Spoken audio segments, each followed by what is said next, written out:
நீதிமன்றம் வழங்கிய இறுதி தீர்ப்பால் அதிர்ச்சியடைந்த முதல்வர் ஸ்டாலின் மிகப்பெரிய அளவில் பேசும்பொருளாக மாறிய இந்த தீர்ப்பு என்ன நடந்தது என்பதை பார்க்கும் பொழுது மிகப்பெரிய அளவில் சர்ச்சையான விஷயம்தான் அதிக அளவில் ஸ்டாலின் தலையில் போடப்பட்டுள்ளது. அதாவது கள்ளக்குறிச்சி விஷச்சாராய விவகாரத்தை தாமாக முன்வந்து சென்னை உயர்நீதிமன்றம் விசாரணைக்கு எடுத்துள்ளது. தொலைக்காட்சி ஒன்றிற்கு மூத்த வழக்கறிஞர் தமிழ்மணி கொடுத்த நேர்காணலில் தாமாக இந்த வழக்கை விசாரணை செய்வதாக நீதிபதிகள் அறிவித்துள்ளனர். இது மேலும் திமுக அரசிற்குத்தான் மிகப்பெரிய ஒரு பாதகமாகவே வந்திருக்கிறது.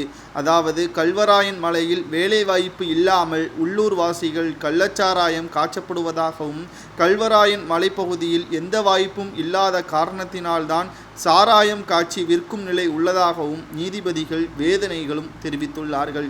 விடியா திமுக அரசு ஆட்சிக்கு வந்த பிறகு இருக்கின்ற வேலைவாய்ப்பும் பறிபோகிவிட்டதாகவும் அதனால்தான் கள்ளச்சாராயம் காய்ச்சுவதாகவும் அப்பகுதி மக்கள் வேதனையுடன் கூறியுள்ளனர்.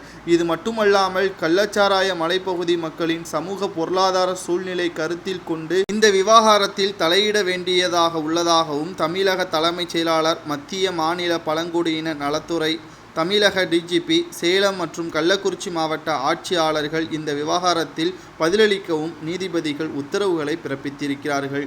கள்ளக்குறிச்சி அருகே கருணாபுரம் பகுதியில் கள்ளச்சாராயம் குடித்தவர்கள் தற்பொழுது 65 நபர்கள் பலியாகியுள்ளார்கள். கள்ளச்சாராயம் குடித்து பாதிக்கப்பட்ட 40க்கும் மேற்பட்டவர்கள் தற்பொழுது சிகிச்சையும் பெற்று வருகிறார்கள். மேலும் 100க்கும் மேற்பட்டவர்கள் சிகிச்சை முடிந்து வீடு திரும்பியுள்ளதாக தகவல்களும் வெளியாகி இருக்கிறது.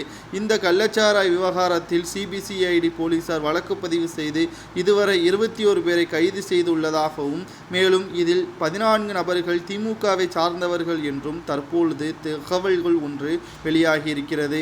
இதற்கிடையே தமிழக சட்டப்பேரவையில் உயிருக்கு ஆபத்து விளைவிக்கக்கூடிய பொருட்களை காய்ச்சுதல், விற்பனை செய்தல் போன்ற குற்றங்களுக்கான தண்டனை கடுமையாக்கி இந்த குற்றங்கள் முற்றிலும் தடுக்க வேண்டும் என்றும் தமிழ்நாடு மதுவிலக்கு சட்டம் 1937 திருத்த மசோதா தாக்கல் செய்யப்பட்டுள்ளதாகவும் தகவல்கள் தற்பொழுது சட்டசபையில் நிறைவேற்றப்பட்டிருக்கிறது. மேலும் முதல்வர் ஸ்டாலின் அவர்கள் கடுமையான நடவடிக்கை எடுக்கப்படும், அவர் மீது சரியான ஆட்சியை தமிழகத்தில் அமல்படுத்தாமலோ அதனை சரியான பின்பற்றாமலோ உண்மையாக இருந்தால் நிச்சயமாக ஸ்டாலின் மீது கடுமையான நடவடிக்கை எடுக்கப்படும் என்று உயர்நீதிமன்றம் தீர்ப்பு வழங்கியிருப்பது சரிதானா? உண்மையிலேயே ஸ்டாலின் பொம்மையாகத்தான் செயல்படுகிறாரா? மற்ற அமைச்சர்கள் தான் முதல்வர் போல் செயல்படுகிறார்களா என்பதை உங்களது கருத்துக்களை மறக்காமல் கமெண்ட் வாயிலாக கூறுங்கள்.